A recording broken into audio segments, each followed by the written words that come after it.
Got something very special for you today. This is the Capricorn 01 Zagato. Zagato and Bugatti do sound similar, don't they? And we're going to be one of the first people in the world to drive it on camera. Guys, today we are looking at something truly insane. The Capricorn C01 Zagato. This thing is 3.5 million and apparently it hates technology. Let's see what that even means in 2026. So this is the first ever hypercar designed by Zagato, the legendary Italian design company. And this is the first ever production car by Capricorn. And this car is made 85% by them in-house, which is an incredible number. But let's take a look at the highlights before we get into the details. Starting with the lights, you've got these three tiers here. Whoa, look at those three-tier lights.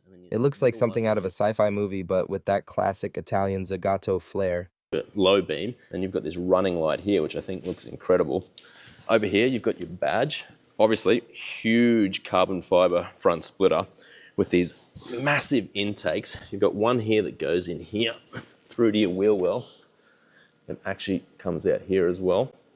And then you've got down here, massive. And that carbon fiber splitter, that's not just for show. Look at those intakes. It looks like it's built to inhale the road. Now, take a look in here. You've actually got 110 litres of storage. You can see your massive cooling fans here, better.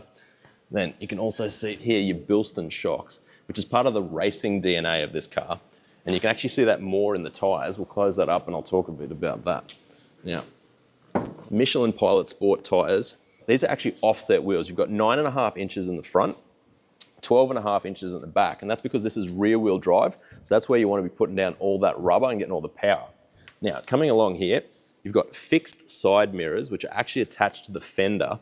And this was a design feature. They didn't want to have cameras. They wanted it. I don't think hypercars should have cameras for side mirrors, to be honest. What you guys think about cameras for side mirrors? To be fixed mirrors because they want that timeless classic look and they don't want too much tech. I like the fact they actually chose physical mirrors for a timeless look. Everyone is going digital, but Capricorn is like, nah, we're keeping it analog. That takes guts. You can see that gap there. Then you've got this big intake here, which goes into your engine at the back there. Then you've got this carbon fiber side skirt here, which I think adds to the look of the car. Now, one of the big design features here is this double bubble on the roof here into this like clean lines at the back. You can see here the Capricorn logo. First time you'll ever see that on a car because it's their first production car. Now, something you may have noticed at the back, there's no exhaust. That's because they are actually here and they come out through these carbon fiber holes. Hold on. The exhaust comes out through the engine cover glass?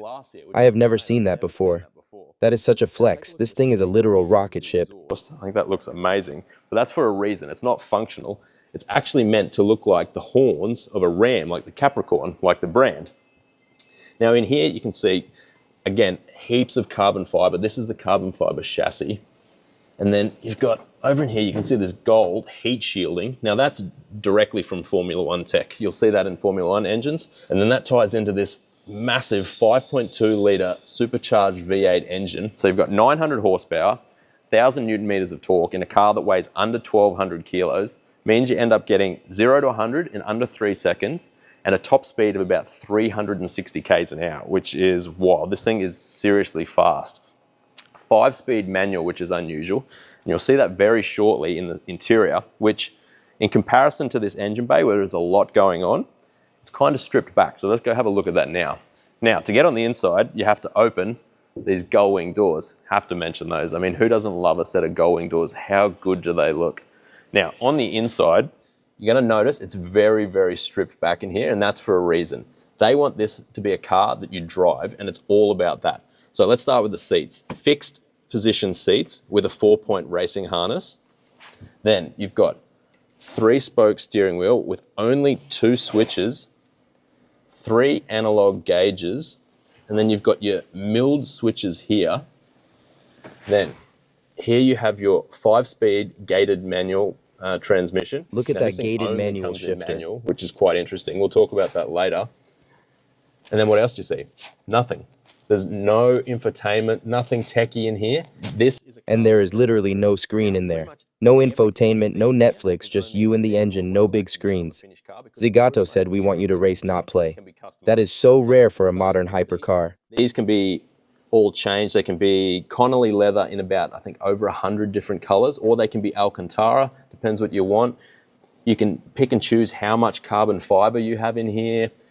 Even the positions can be changed. So, for example, this is really unusual. This can actually be moved up to 80 millimeters, depending on the height of the driver, as well as the steering wheel and the pedal position. So when you buy this car, it basically gets fitted custom to you. And you may notice that there's actually holes in the dash there, and this is actually the aircon vents, and they've used that as like a design element. So this is all carbon fiber, but then they've got the aircon running through here. And then cars these days, they are actually legally required to have a reverse camera, but what they've cleverly done is they've hidden the reverse camera. It will actually pop up on your central gauge, but you won't really be able to see it. So again, like there's tech in here that they have to have for legal reasons, but they've hidden it in a really creative way. But I have to say, it's a really cool looking interior. Okay, so we're here at a little airport for a test drive, which is a pretty good location for a drive, pretty fun. Let's jump in. First time jumping in. Now, try and do this elegantly, if I can.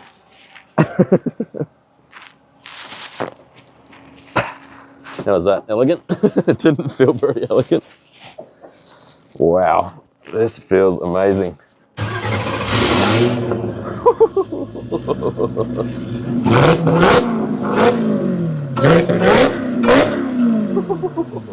Listen to that V8. That sound is pure mechanical bliss. What a terrifying and exciting sound. Gonna jump in the passenger seat and hang on, I think. So let's go. Okay, time to jump in. Gonna go easy on me or? Here we go. Here we go. Yeah. Oh.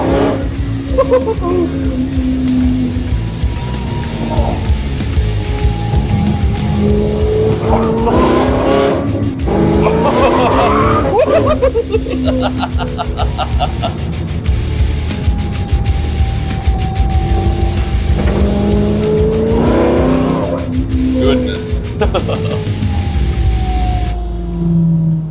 Wow, wow, wow, wow, wow. What a machine.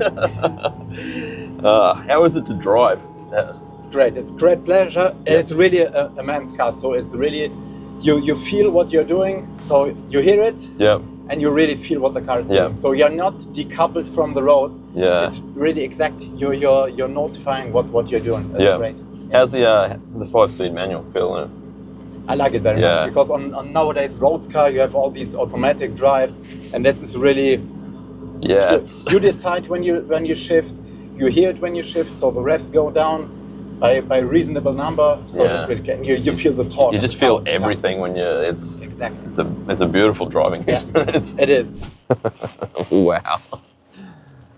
I'm a bit lost for words actually. That was an intense experience, but yeah, this thing, what a machine. It's so quick, so raw, the sound of that engine and the speed, it's like a proper driving experience. It doesn't feel like the car's, like all the traction controls taking over. It's just, wow.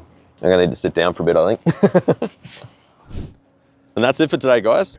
Okay, the Capricorn Zagato C01 is a masterpiece. In a world full of electric hypercars that feel like iPads on wheels, this is a breath of fresh air. $3.5 million is a lot, but for an instant classic like this, I get it. What do you guys think? Is the manual transmission a win or a miss? Let me know in the comments.